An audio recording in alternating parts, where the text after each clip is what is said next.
اب بلا تاخیر میں دعوت خطاب دینے والا ہوں استاد العلماء مفتی جماعت ایک چھوٹا سا اعلان قائد محترم امیر پنجاب الحمدللہ تشریف لا چکے ہیں. نماز کے بعد انشاءاللہ ان کا خطاب ہوگا. استاد محترم کافی دیر سے تشریف فرمائے ہیں, ان کا خطاب ہونے والا ہے.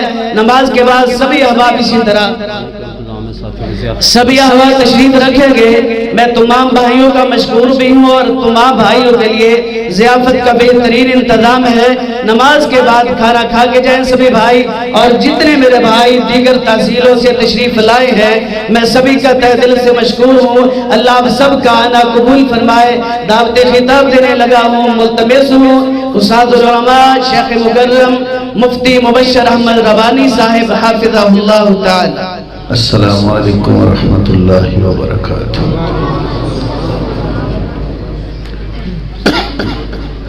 نحمده ونصلي ونسلم على رسوله الكريم. اما بعد فاعوذ بالله السميع العليم من الشيطان الرجيم من همزه ونفخه ونفثه. بسم اللہ الرحمن الرحیم.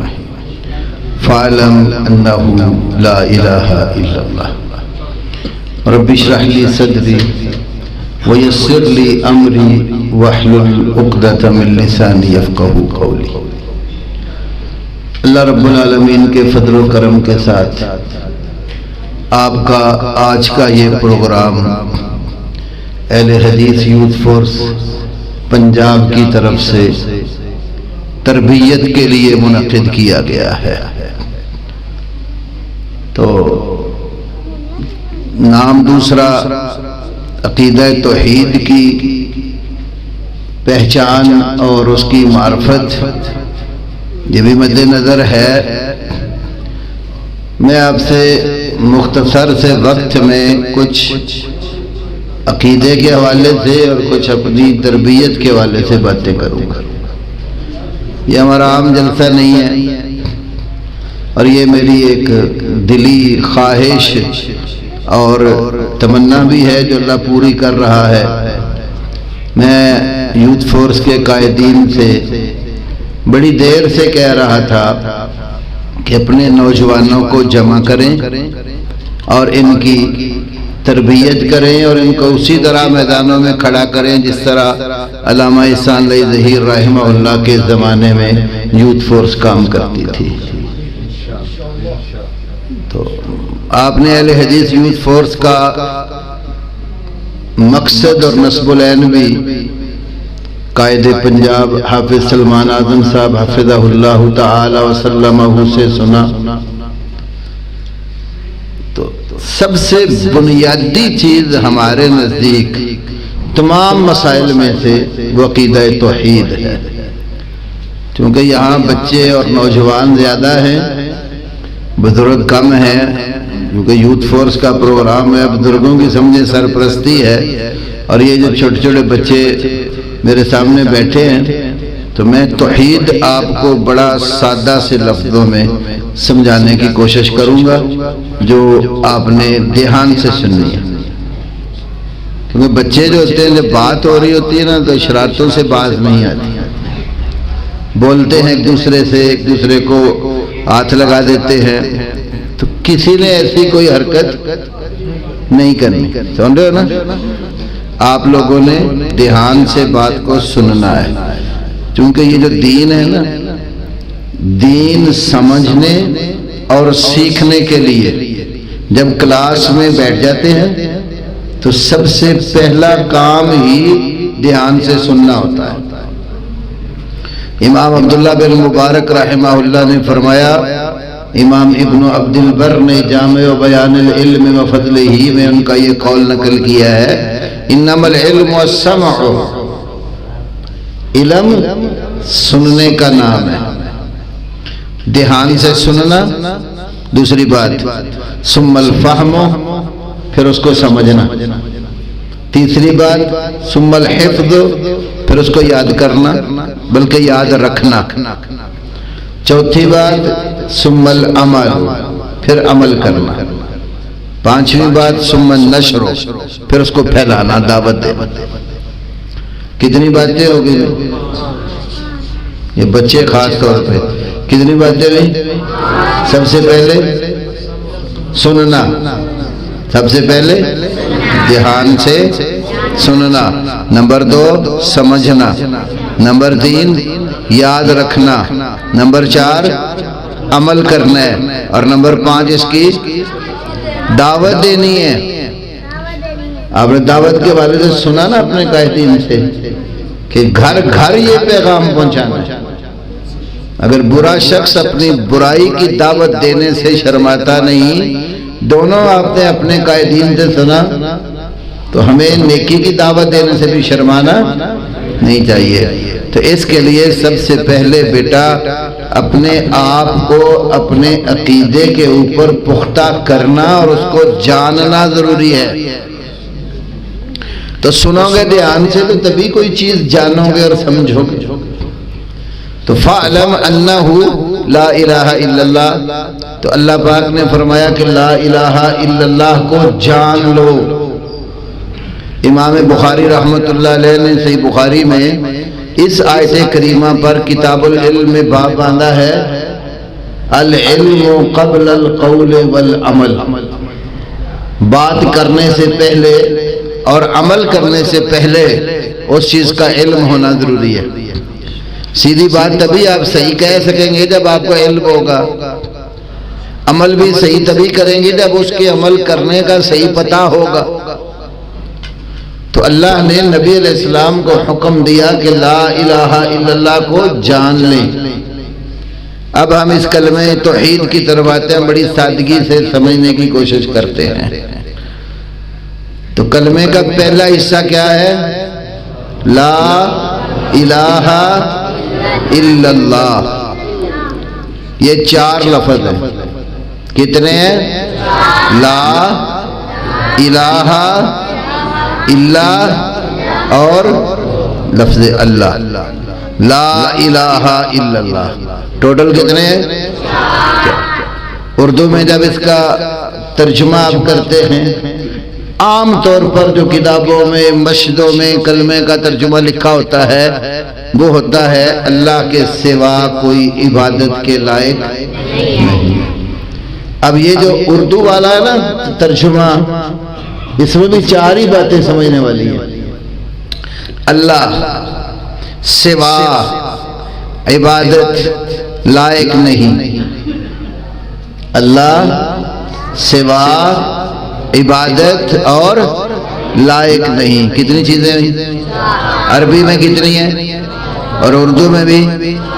اللہ اور سوا، یہ دونوں ایک نہیں ہیں۔ اللہ الگ ہستی ہے اور سوا الگ ہستی ہے، دونوں ایک نہیں ہیں۔ جب تک ان دونوں میں فرق نہ کریں توحید کی سمجھ نہیں آتی۔ سب سے پہلے ضروری یہ ہے، آپ ادھر دھیان کریں، پانی پینے میں آپ کو دے دوں گا، اس لیے میں نے پہلے آپ بچوں کو کہا نا، آپ ادھر ادھر دھیان کریں گے تو پھر میں بات نہیں کر سکوں گا۔ اللہ اور سوا، اللہ اور یہ کتنے وجود ہیں، کتنی ہستیاں ہیں؟ 2، ایک اللہ کی ہستی اور ایک سوا کی ہستی۔ یہ ساری کائنات یہ سوا میں داخل ہے۔ اللہ اکیلا ہے، اس کی ذات میں، اس کی صفات میں، اس کے حقوق اور اختیارات میں کوئی حصے دار نہیں ہے، اور باقی جتنی کائنات ہے ساری کی ساری وہ اللہ کے سوا ہے۔ اب اس سوا میں پیغمبر بھی داخل ہیں، فرشتے بھی داخل ہیں، جنات بھی داخل ہیں، اور انسانوں میں ہر انسان خواہ وہ ولی ہے خواہ وہ عام آدمی ہے، باقی دیگر جتنی کائنات ہے ساری کی ساری اللہ کے سوا ہے۔ سوا اور اللہ دونوں ایک نہیں ہے۔ یہ فرق جسے سمجھ آ جائے اسے توحید کی سمجھ آتی ہے۔ یہ جو باقی قوم ہے نا، انہوں نے اللہ اور سوا کو ایک بنایا ہوا ہے۔ انہیں فرق ہی نہیں کیا. وہ کہتے ہیں بس جو کچھ ہے نا اللہ بھی ہے تو وہ پیر صاحب کی شکل میں ہی بیٹھا ہوا ہے. میں ایک ہی حوالہ دیتا ہوں آپ کو. ضلع شیخوپورہ میں قلعے والا ایک دربار ہے. ان کی ایک کتاب ہے سے حرفی رموز معرفت. وہ کہتا ہے دال دوستی رب دی لوڑ نہیں، دال دوستی رب دی لوڑ نہیں تے قلعے والے دا پلڑا چھوڑنا ہی. قلعے والے دے گرد طواف کر لے، مکے جاونے دی کوئی لوڑ نہیں. ایک قصور نگاہ دا نادانو، رب ہور نہیں تے پیر ہور نہیں. جو رب میں اور پیر میں فرق کرتے ہیں کہ رب ہو رہا ہے اور پیر ہو رہے، تو کہتے ہیں وہ اس کی نگاہ کا قصور ہے. آپ جب سمجھاتے ہیں کہ اللہ میں اور پیر میں فرق ہے تو آپ کو کہتے ہیں تہاڈی اکھ نہیں ویکھن والی. معاشرے میں یہی کہتے ہیں نا کہ تہاڈی اکھ نہیں ویکھن والی. اللہ اکبر. جو آنکھ اللہ نے اہل حدیث کو دی ہے وہ اور کسی کو نہیں دی. یہ کتاب و سنت کی آنکھ سے دیکھتا ہے، اور جب یہ توحید اور سنت کی اینک سے دیکھتا ہے نا تو پھر اس کو اللہ کے ساتھ کوئی شریک اور رشتہ دار نظر نہیں آتا. تو وہ رب اور پیر میں فرق نہیں کرتے. تو کہتے کعبے جا کر طواف کرنے کی آپ کو کیا ضرورت ہے جب رب اور پیر ایک ہی چیز ہے؟ تو قلعے والے پیر کے آستانے پر آ کر طواف کر لو. اسی طرح ان کی ایک اور کتاب ہے، اس کتاب کا نام ہی آپ سنیں گے تو آپ کو بات سمجھ آ جائے گی. حج فقیر بر آستانہ پیر. حج فقیر بر آستانہ پیر کہتا ہے فقیر کا حج پیر کے آستانے پر ہو جاتا ہے، اس کو کعبے جا کر حج کرنے کی کیا ضرورت ہے؟ یہ سارا نتیجہ بچوں اس بات کا ہے کہ انہوں نے اللہ میں اور اللہ کے سوا اس کی مخلوق میں فرق نہیں کیا. تو کلمہ ہمیں اللہ اور سوا میں فرق سکھاتا ہے. کلمہ ہمیں بتاتا ہے کہ اللہ علیحدہ ہستی ہے اور سوا علیحدہ ہستی ہے. پھر جب ہم قرآن پاک میں پڑھتے ہیں اس بات کو، قرآن ہمیں بتاتا ہے کہ جو خوبیاں، جو صفتیں، جو کمالات اللہ کی ہیں وہ مخلوق کی نہیں ہیں. میں ایک دو مثالیں دیتا ہوں. دیکھیں آپ، بندہ سنتا ہے کہ نہیں سنتا؟ آپ سن رہے ہیں نا، دیکھتے بھی ہے نا. چھوٹے صحیح ہو گئی ہے، شرارتہ نہیں ہے. انسان سنتا بھی ہے اور دیکھتا بھی ہے. اللہ نے اس کو سمیع اور بصیر بنایا ہے اور ذکر کیا سورۃ دہر میں، فجعلناہ سمیعا بصیرا. اب کئی لوگ کہتے ہیں یہ کہتے ہیں داتا اللہ ہے، اللہ کے سوا داتا کوئی نہیں ہے، صرف اللہ سنتا ہے اور سنتا کوئی نہیں ہے، صرف اللہ دیکھتا اور دیکھتا کوئی نہیں ہے. تو کہتے ہیں دیکھو نا انسان سمیع و بصیر ہے کہ نہیں؟ نبی پاک رؤوف الرحیم ہے کہ نہیں ہے؟ ایسے ایسے وہ الفاظ جو اللہ کے لیے بھی استعمال ہوئے ہیں اور اللہ کے بندوں کے لیے بھی، تو دونوں کو پھر اکٹھا کر کے نا تو اللہ کے ساتھ برابر لا کھڑا کرتے ہیں. حالانکہ یہ لفظوں میں ایک جیسے نظر آتے ہیں، معنوں میں ایک جیسے نہیں ہے. ام المومنین سیدہ عائشہ صدیقہ رضی اللہ تعالی عنہا تمام ولیوں کی ماں ہے کہ نہیں ہے؟ جو بھی ولی ہے، مومن ہے، مسلمان ہے، امی عائشہ اس کی کیا لگتی ہیں؟ ماں لگتی ہیں. وَأَزْوَاجُهُ أُمَّهَاتُهُمْ، نبی کی بیویاں امت کی مائیں ہیں. تو یہ مومنوں کی ماں زندہ تھی، حجرہ مبارکہ میں موجود تھی. تو خولہ بنت ثعلبہ آ گئی نبی پاک صلی اللہ علیہ وسلم کے پاس. حجرہ بھی آپ کا کوئی زیادہ بڑا نہیں تھا، آج بھی مدینہ میں دیکھا جا سکتا ہے، آپ صلی اللہ علیہ وسلم کی قبر ہے، پھر ابوبکر صدیق کی ہے، پھر عمر کی ہے، تھوڑی سی جگہ بچتی ہے پیچھے، چھوٹا سا ایک کمرہ ہے، ہماری مسجد سے کئی گنا بڑی ہے یہ حال جو آپ کا ہے۔ اس حجرے میں نبی پاک بھی ہیں صلی اللہ علیہ وسلم، امی عائشہ بھی ہیں رضی اللہ عنہا، اور خولہ بنت ثعلبہ رضی اللہ عنہا آ گئیں۔ خامد اوس بن صامت رضی اللہ عنہ جو عبادہ بن صامت رضی اللہ عنہ کے بڑے بھائی تھے، انہوں نے اپنی بیوی کو ماں سے تشبیہ دے دی، جس کو اسلام کی اصطلاح میں زہار کہتے ہیں، اور ادھر کوئی خامد بیوی کا جھگڑا ہو تو کہتے ہیں ماں بہن کہتا ہے۔ تو یہ جو زہار ہے نا، جاہلیت کے دور میں سمجھا جاتا تھا کہ جب خامد نے بیوی کو ماں سے تشبیہ دے دی، اب ان میں تفریق ہو گئی یا جدائی ہو گئی، اکٹھے نہیں ہو سکتے، تو پریشان ہوگی، روتی ہوئی نبی پاک صلی اللہ علیہ وسلم کے پاس آئیں، اور آپ صلی اللہ علیہ وسلم کے سامنے اپنی ساری صورتحال رکھی۔ اب خامد بھی بڑی عمر کا تھا، بچے بھی تھے، خود اگر جدائی ہو جاتی ہے تو بچوں کا کیا بنے، خود کما نہیں سکتی، باپ کا سایہ اگر یہ لے جاتی ہے سر سے اٹھ جاتا ہے، تو بہت پریشانی تھی۔ تو اللہ کے نبی صلی اللہ علیہ وسلم اتنی دیر بات نہیں بتاتے تھے جب تک اللہ وحی کے ذریعے آپ کو خبر نہ دے دیتے تھے۔ یہ بھی اہل حدیث کا ایمان ہے نا کہ اللہ کے نبی نے جو دین بیان کیا امت کو سارا اللہ کی وحی پر مبنی ہے۔ ہمارا ایمان، ہمارا عقیدہ، ہماری دعوت وہ ہے جو اللہ کی وحی پر مبنی ہے، اور اللہ نے بھی اپنے نبی کو وحی کی تبلیغ کا ہی حکم دیا ہے۔ یا ایھا الرسول بلغ ما انزل الیک من ربک فإن لم تفعل فما بلغت رسالته، اے رسول جو تمہاری طرف تمہارے رب کی طرف سے وحی اتاری گئی ہے وہ لوگوں تک پہنچا۔ تو اہل حدیث بھی یہی دعوت دیتا ہے، لوگوں دین اللہ کی وحی کا نام ہے، اسلام اللہ کی وحی کا نام ہے، دین قرآن اور حدیث کا نام ہے، اس کے سوا اس کے خلاف جو کچھ بھی ہے وہ دین نہیں ہے۔ تو پیغمبر اتنی دیر تک بات نہیں بتاتے تھے جب تک اللہ نے آپ کو بتایا نہ ہو، انتظار کی تو وہ آپ سے جھگڑنے لگے، اللہ کا حضور شکوہ کرنے لگے۔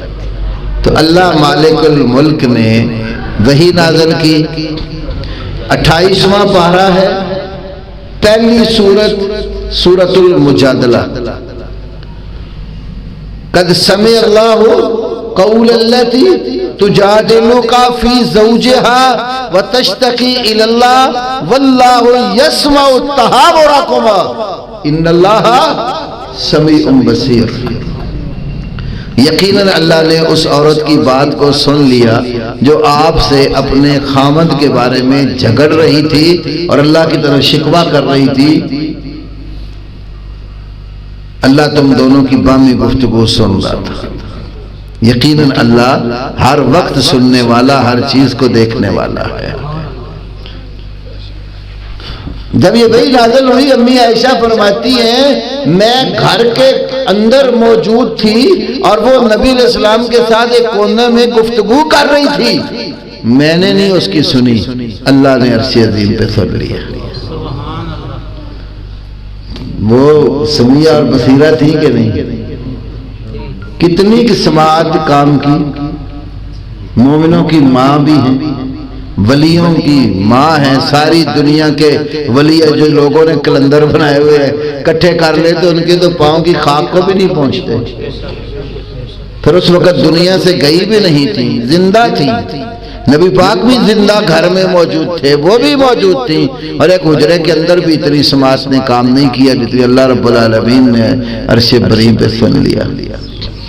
پھر کیا کلمہ کہا، یہ حدیث صحیح بخاری میں بھی ہے، تفسیر طبری سے لے کر ابن کثیر تک، امام جو ہے نا وہ ابو القاسم عقیدے کی کتاب ہے یہ الحجہ فی بیان المحجہ، اس کے اندر بھی صفات باری تعالیٰ کی بات میں حدیث لائے، کیا کہتی ہیں؟ الحمدللہ الذی وسع سمعہ الاصوات، ساری تعریف اس اللہ کی ہے جس کی صفت سماعت تمام آوازوں کو محیط ہے۔ کائنات میں جتنی آوازیں پائی جاتی ہیں، خواہ وہ جاری ہیں یا سری ہیں، جس بھی زبان میں ہیں، جس وقت بھی وہ کوئی آواز اور ندا دیتا ہے تو سب کی کون سنتا ہے؟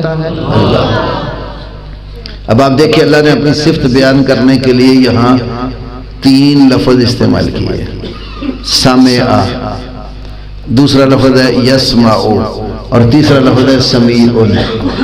سامع، یسمع، اور ایک ہی آیت میں 3 لفظ۔ سامع جو ہے یہ گزرے ہوئے زمانے پر دلیل ہے کہ ماضی میں جب بھی کسی نے ندا دی تو سننے والا کون؟ اللہ۔ موجودہ دور میں کوئی پکارے گا تو اس کی کون سنتا ہے؟ مستقبل میں کوئی پکارے گا تو کون سنے گا؟ کیوں؟ سمیع، اس کی یہ صفت دائمی ہے، ہمیشہ سننے والا ہے۔ تو اللہ تعالیٰ کی جو صفتیں ہیں وہ مخلوق کی نہیں ہیں، اللہ کے جو کمالات اور اختیارات ہیں وہ مخلوق کے نہیں ہیں، اس لیے مخلوق میں سے کوئی فرد بھی بندگی کے لائق نہیں ہے، دعا اور پکار کے لائق نہیں ہے، نظر و نیاز کے لائق نہیں ہے، رکوع سجدے کے لائق نہیں ہے۔ عبادت کی جو بھی قسم ہو سکتی ہے وہ صرف ایک اللہ کے لیے ہے۔ قل ان صلاتی و نسکی و محیای و مماتی للہ رب العالمین، کہہ دیجئے یقیناً میری نماز، میری قربانی، میری زندگی، میری موت للہ رب العالمین، ایک اللہ رب العالمین کے لیے ہے، لا شریک لہو، اس اللہ کے ساتھ کوئی حصے دار نہیں ہے۔ نہ میں نماز پڑھنے میں اس کے ساتھ کسی کو شریک کرتا ہوں، نہ قربانیاں کرنے اور جانوروں کے ذبیحے کرنے میں اس کے ساتھ کسی کو شریک بناتا ہوں، نہ مجھے زندہ کرنے اور مارنے میں اس کے ساتھ کوئی شریک اور حصے دار ہے۔ لا شریک لہو وبذالک امرت، اور مجھے اسی عقیدہ توحید کا حکم دیا گیا ہے، وانا اول المسلمین، سب سے پہلے یہ بات تسلیم کرنے والا میں ہوں۔ اس لیے کہ وحی جب آتی ہے پہلے نبی پر آتی ہے، نبی اس کو پہلے مانتا ہے پھر آگے اپنی امت کو بتاتا ہے۔ تو انا اول المسلمین، میں سب سے پہلے یہ بات تسلیم کرنے والا ہوں۔ تو میرے بھائیوں، یہ جو عقیدہ توحید ہے اس کو سمجھنا اور اس کو اپنی زندگی میں جگہ دینا انتہائی لازم ہے۔ تو اللہ پاک نے آپ کو توحید کی دولت سے سرفراز کیا ہے، آپ کو عقیدہ دے دیا ہے لا الہ الا اللہ کی صورت میں۔ جب کلمہ پڑھ کر اس کو سمجھ جاؤ گے پھر شرک کے قریب نہیں جاؤ گے، اور جو کلمہ بھی پڑھے جائے ساتھ شرک بھی کیے جائے اس کی نیکیاں اللہ کے ہاں قبول نہیں ہوتی۔ سمجھانے کے باوجود شرک پہ مر گیا اس کا جنازہ بھی نہیں پڑھیں گے۔ ما کان للنبی والذین آمنوا ان یستغفروا للمشرکین، شرک کرنے والے لوگوں کے لیے تو نبی کو بھی اجازت نہیں ہے، ایمان والوں کو اجازت نہیں ہے اس کے لیے بخشش کی دعا مانگے اگرچہ وہ مرنے والے قریبی رشتہ دار۔ یہ اتنا جرم ہے اللہ رب العالمین کے ہاں۔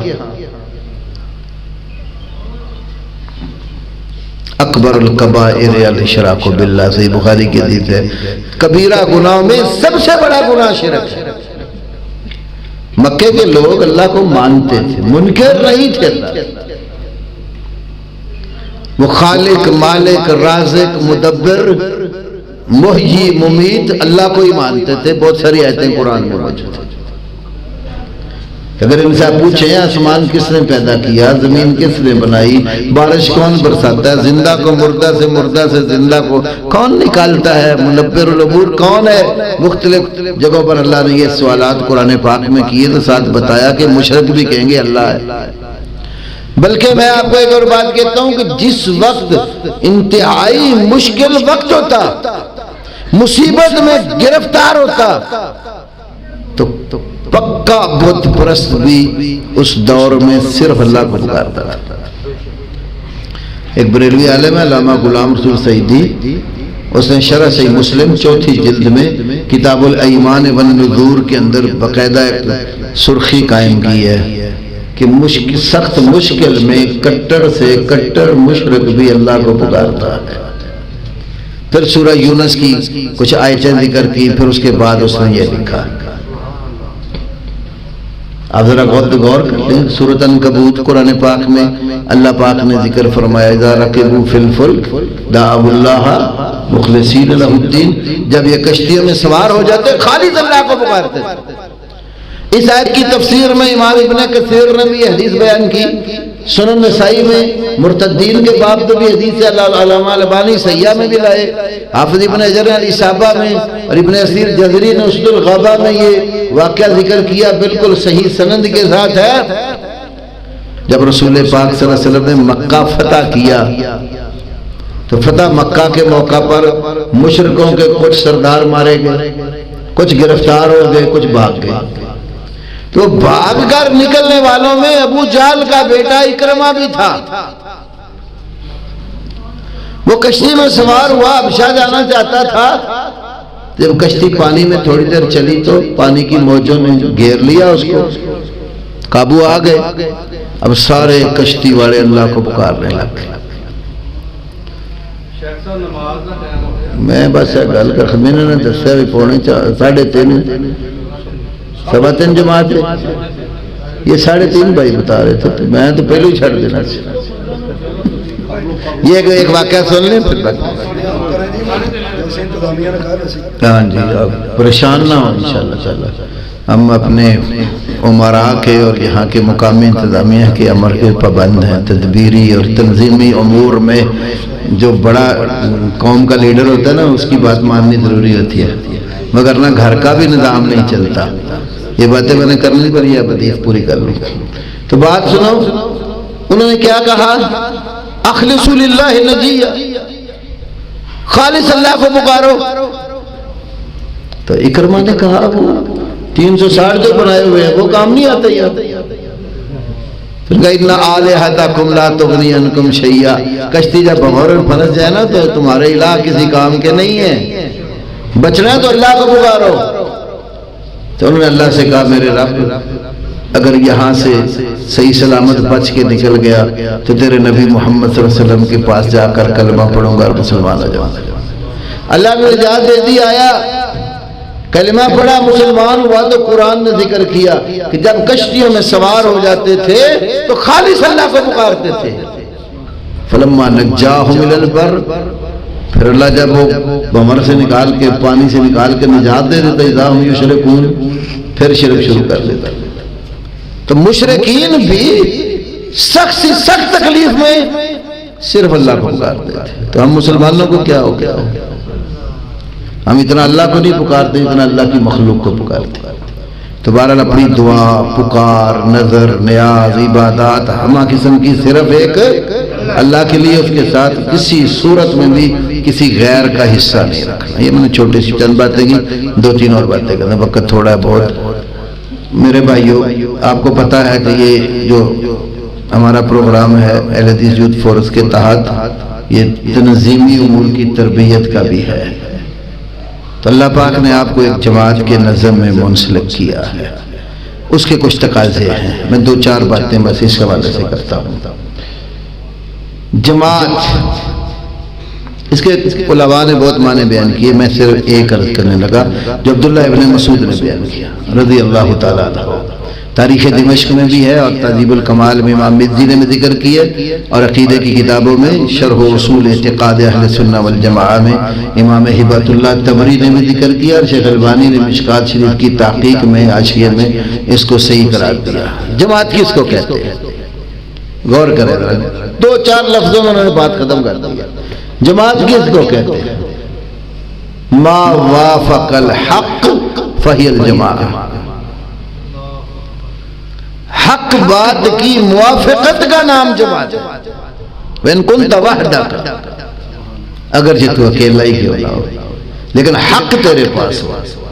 حق کس کو کہتے ہیں؟ قرآن سے پوچھ. سورہ محمد صلی اللہ علیہ وسلم ایمان والوں کا ذکر کیا نا، آمنوا بما نزل علی محمد وهو الحق من ربهم، مومن اس پر ایمان لائے جو ان کے رب کی طرف سے اتارا گیا. تو اللہ نے جو وحی اتاری ہے وَهُوَ الْحَقُّ مِن رَبِّهِمْ، ان کے رب کی طرف حق صرف وہ ہے۔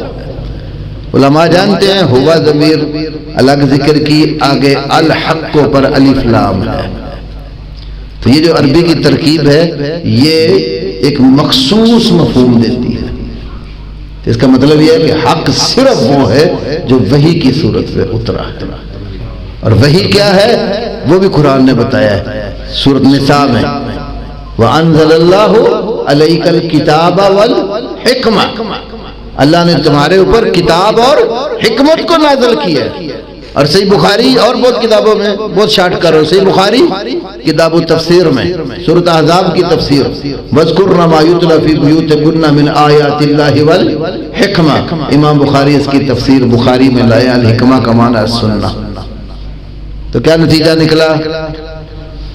کتاب و سنت، قرآن و حدیث یہ حق ہے جو اللہ نے محمد صلی اللہ علیہ وسلم کو دیا ہے، اور حق کے ساتھ جو جڑ گیا وہ کیا ہے؟ جماعت ہے۔ وہ کیا ہے؟ جماعت ہے۔ جماعت کے اندر رہ کر جماعت جب اکٹھ ہو جاتا ہے نا تو پھر میرے بھائیوں تدبیر، امیر جو فیصلہ کرتا ہے مشورہ کر کے اس کو ماننا ہوتا ہے۔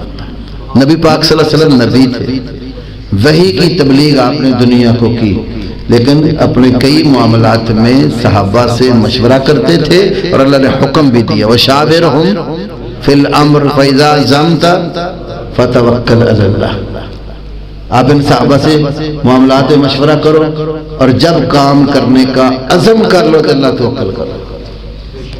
امیر مشورہ کرتا ہے، سارے دوست احباب سے، پھر وہ فیصلہ کر کے جو کام کرتے ہیں ہم سب اس کی موافقت میں ہوتے ہیں، پھر نہیں بعد میں وہ کہتا میرا مشورہ نہیں مانا یا میرا نہیں مانا۔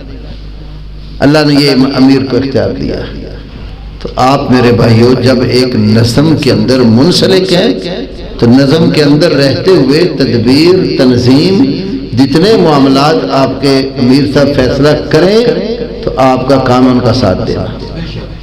دوسری بات، امیر کی عزت اور اس کا وقار، اس کو ہمیشہ مد نظر رکھو۔ میں یہ نوجوانوں سے اس لیے بات کر رہا ہوں، جب میں فیس بک دیکھتا ہوں نا تو نوجوان ایسے ہی ہوتے ہیں جیسے ان کی لگام ہی کوئی نہیں ہے، بے لگام گھوڑے کی طرح دوڑ رہے ہوتے ہیں، بڑوں کا ادب احترام نہیں، اسی لیے بے برکتی بھی ہے۔ یہ رسول پاک کی صحیح حدیث ہے، شیخ البانی سیاح میں لائے، امام ابن عبد البر کی جامع و بیان العلم فضلی کے شروع میں یہ حدیث ہے، البرکۃ ما اکابرکم، البرکۃ ما اکابرکم، برکت تمہارے اکابر کے ساتھ۔ وہ کتنے خوش نصیب لوگ ہیں جن کو اللہ نے اکابر شیوخ کی صورت میں دیے۔ پورے ملک میں آپ جائزہ لے لیں، جتنے شیوخ الحدیث، مدرسین، علماء کی کثرت آپ لوگوں کے پاس ہے، اتنی کہیں بھی نہیں۔ البرکۃ مع اکابرکم، نبی علیہ السلام نے فرمایا، سیاح میں حدیث ہے، الجماعت رحمت والفرقۃ عذاب، جماعت اللہ کی رحمت ہے اور فرقت علیحدہ علیحدہ بکھر کے رہنا یہ عذاب ہے۔ الجماعت رحمت والفرقۃ عذاب، جماعت رحمت اور فرقت عذاب۔ اچھا ایک اور بات، بس اوقات یہ ہوتا ہے کہ جماعت جو مل کر بھائی کام کر رہے ہوتے ہیں تو بس اوقات آپس میں اختلاف ہو جاتا ہے، اور اختلاف کی وجہ سے کچھ لوگ یہ سمجھنے لگ جاتے ہیں کہ اس سے بہتر ہے میں یہ کام علیحدہ ہو کے کر لوں۔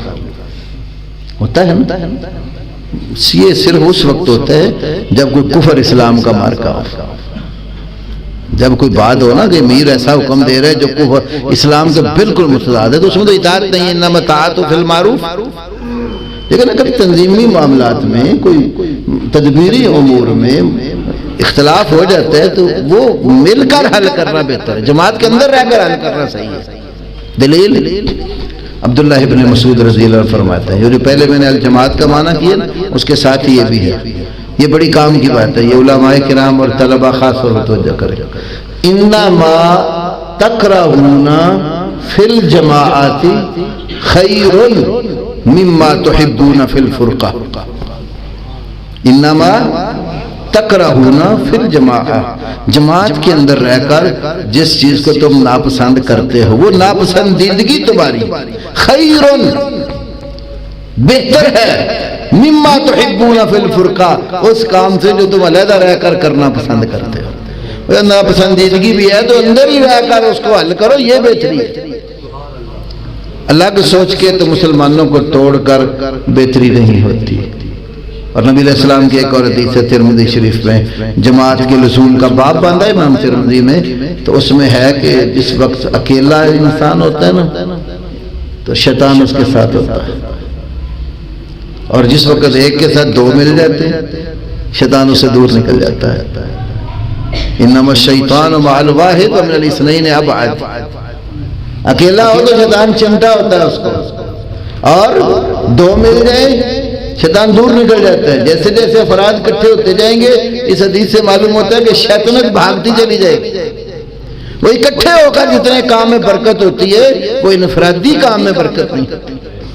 اب ملک میں ویسے بھی آپ دیکھ لیں، کسی جگہ اپنے مسجد بنانی ہو، مدرسہ بنانا ہو، کوئی ادارہ کھڑا کرنا ہو، اکیلے آپ وہ کام نہیں کر سکتے جو بنیاد الجماعت کر سکتے۔ جتھے کی صورت میں آپ ہوں گے تو آپ کا کام زیادہ مضبوط ہوگا، زیادہ برکت والا ہوگا۔ تو جس نظم میں آپ داخل ہیں آپ کا کام ہے اپنے امیر کی عزت، اس کا اکرام، پوری طرح اس کا خیال کرے، اور تمام اپنے تنظیمی تدبیری معاملات میں اور شریعت کے مطابق جیسے وہ آپ کو چلاتے ہیں اس میں اطاعت کرے۔ اور اگر آپ کی رائے کسی وقت نہیں مانی گئی تو یہ نہ سمجھو کہ میری رائے نہیں مانی تو میں نے بات نہیں مانی۔ یہ امیر کا فیصلہ ہے، وہ جیسے سب سے آرا لے سکتا ہے، بلکہ وہ اپنی مشاورت بدل بھی سکتا ہے۔ مجھے تو یہ سمجھ آتی ہے کہ عمر رضی اللہ تعالیٰ عنہ جب وہ مصر میں طاعون پڑا تھا تو کئی صحابہ سے الگ الگ مشورے کیے، پھر جو بات سمجھ آئی اس پر عمل کیا۔ تو امیر کو اتنا بھی ہمیں بونڈ نہیں کر دینا چاہیے نا۔ میں نے اپنے امیر صاحب سے کہا، میں نے کہا کہ میں آپ کو اس طرح امیر سمجھتا ہوں کہ آپ جو فیصلہ کریں گے نا وہ ہم سے مشورہ نہ بھی کریں تو ہمارے سر کے اوپر ہے۔ تو بیٹا بھائیو جب آپ یہ اکرام بنا لیں گے نا تو پھر آپ کی جماعت ترقی کرے گی۔ اور پھر اس کے ساتھ آپ نے اگلا کام جیسے سلمان صاحب نے بھی آپ کو بتایا، دعوت گھر گھر پہنچانی، جھجکنا نہیں۔ بالکل آپ نے اللہ کے لیے جانا۔ اب تبلیغ جماعت والوں کو دیکھیں جاہل مطلق ہوتے ہیں، یقین کرو ان کو کچھ بھی نہیں آتا لیکن وہ اپنی بات سنا جاتے ہیں۔ میں جب ہم تبلیغ جماعت میں جب تھے نا تو ہمارے یہاں یہ بات مشہور تھی، اگر کسی کو آپ نے بات سنانی، ایک چائے کی پیالی پلا لو نا کسی کو، تو چائے پیتے پیتے آپ اپنی دعوت بھی سنا دیتے، ورنہ پھر بات سنتا ہے نا۔ اطعام الطعام بھی ایک وصف جو ذکر کیا گیا۔ تو اس لیے دعوت دینے میں جھجکنا نہیں ہے، آپس سے محبت اور پیار کو قائم رکھنا ہے، اور اپنے عقیدے اور منہج میں کسی وقت بھی کمزوری نہیں دکھانی، بالکل لچک نہیں ہونی چاہیے عقیدے میں۔ ہاں اس کی پھیلاؤ، اس کی دعوت کا طریقہ وہ آپ کا عمدہ ہونا چاہیے، وہ نفرت انگیز نہیں ہونا چاہیے۔ ابھی ایک بھائی نے سوال کیا تھا نا سلمان اعظم صاحب سے، وہ تیجے ساتویں پہ بھی جائیں گے، کھانا بھی پھر ان کے ساتھ بیٹھ کے کھانا پڑے گا۔ تو بھائیو ان کی رسم میں نہ شریک ہوں، ٹھیک ہے؟ اگر آپ دعوت دے سکتے ہیں جا کر سمجھا دیں گے یہ جو کام آپ کریں، اگر نہیں کر سکتے کسی اور موقع پر چلے جائیں، دعوت ضرور دیں، رشتہ نہیں توڑے۔ نبی صلی اللہ علیہ وسلم نے ابو طالب جو چچا تھے آپ کے، شرک پر مرتے دم تک قائم تھے، بخاری میں حدیثیں موجود ہیں، لیکن دعوت آخر دم تک دیتے رہے، پیچھے نہیں ہٹے۔ تو قرابت داری ہیں ہماری، رشتہ داری ہیں۔ اب جتنے معاشرے موجود ہیں ہمارے دیوبندی بریلوی بہت سارے بھائی ہیں، تو ہماری قرابت داریاں ہیں کہ نہیں؟ ایک ایک خاندان میں کچھ اہل حدیث ہیں، کچھ دیوبندی ہیں، کچھ بریلوی ہیں۔ ٹائم تھوڑا ہے، میں نے صرف ایک سوال کا جواب دینا، بعد میں اگر بھائیوں نے ٹائم دیا تو پھر کروں گا۔ یہ ایک سوال آیا تھا، شروع بھائی نے کہا ضرور جواب دینا، کیا رفع الیدین نبی صلی اللہ علیہ وسلم نے پہلے کیا تھا بعد میں چھوڑ دیا تھا یا نہیں؟ نبی صلی اللہ علیہ وسلم سے رفع الیدین کرنا تو بے شمار حدیثوں موجود ہے، کوئی حدیث کی کتاب ایسی خالی نہیں ہے جس میں باب و صفت صلاۃ النبی ہو اور رفع الیدین کا مسئلہ نہ ہو۔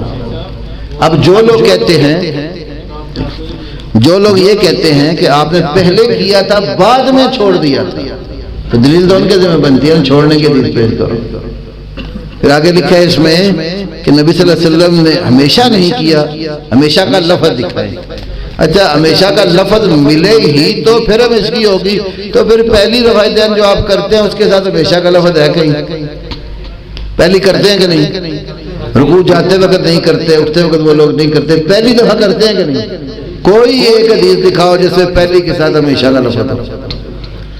اسی طرح وتر میں جب دعا مانگنی ہوتی ہے تو اللہ اکبر کہہ کے ہاتھ باندھ لیتے ہیں کہ نہیں؟ وہ رفع دین کرتے ہیں نا، تو اس کے دوام اور ہمیشگی کا وہ لفظ ہے حدیث میں۔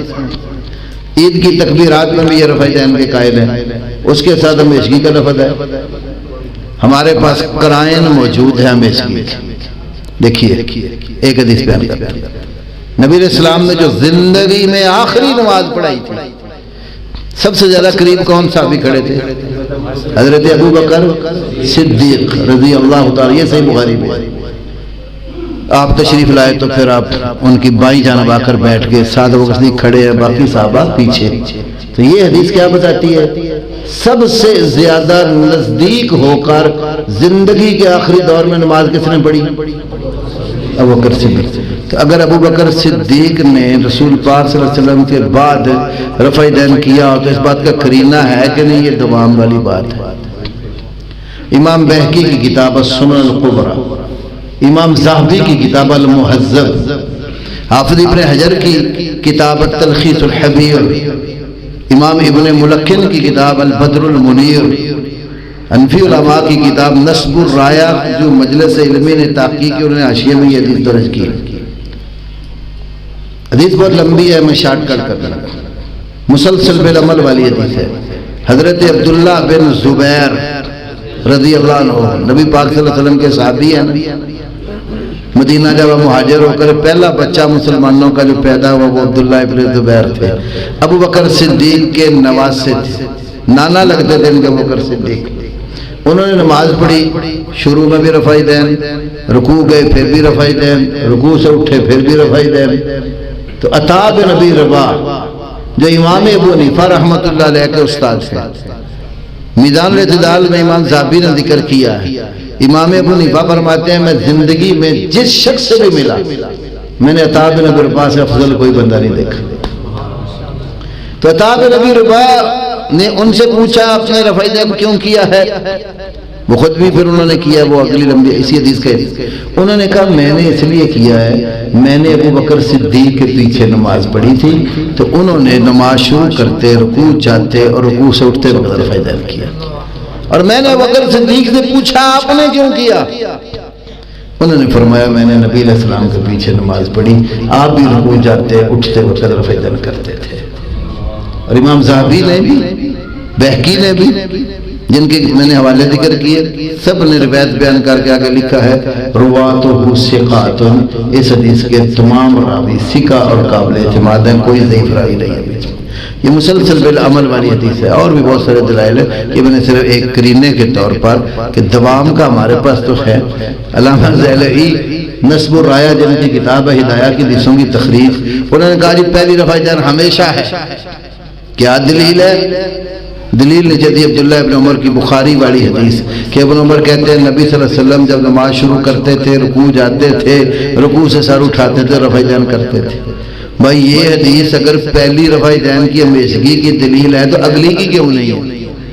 وہ بھی تو اسی کے اندر ہی موجود ہے نا۔ تو یہ ایک ایسا مسلسل عمل سوائے امام ابو حنیفہ کے اور ایک آدھ اور فقیہ کے، باقی اس دور کے تمام علماء، فقہاء، محدثین، شافعی، مالک، احمد، بخاری، مسلم، ابو داؤد، ترمذی، نسائی، ابن ماجہ، حاکم، بہقی، کبار تمام ائمہ حدیث جو تھے وہ سارے رفع دین کرنے کے قائل تھے۔ اس لیے امام بخاری نے اس پر مستقل کتاب بھی لکھی جو رفع اليدین، علامہ سبکی شافعی نے بھی اس پر مستقل کتاب لکھی ہے۔ تو ائمہ کی تو مستقل کتابیں ہیں اس مسئلے کے اوپر۔ صحیح بخاری و بخاری 5 حدیثیں لائے، اور بھی بہت کتابوں پہ حدیثیں موجود ہیں۔ تو یہ رسول پاک کی سنت ہے، آپ سے اس کا ترک ثابت نہیں ہے۔ جو ترک کا دائی ہے وہ کوئی صحیح دلیل اس کے مقابلے پر پیش کرتے۔ آخر دعوانا الحمدللہ۔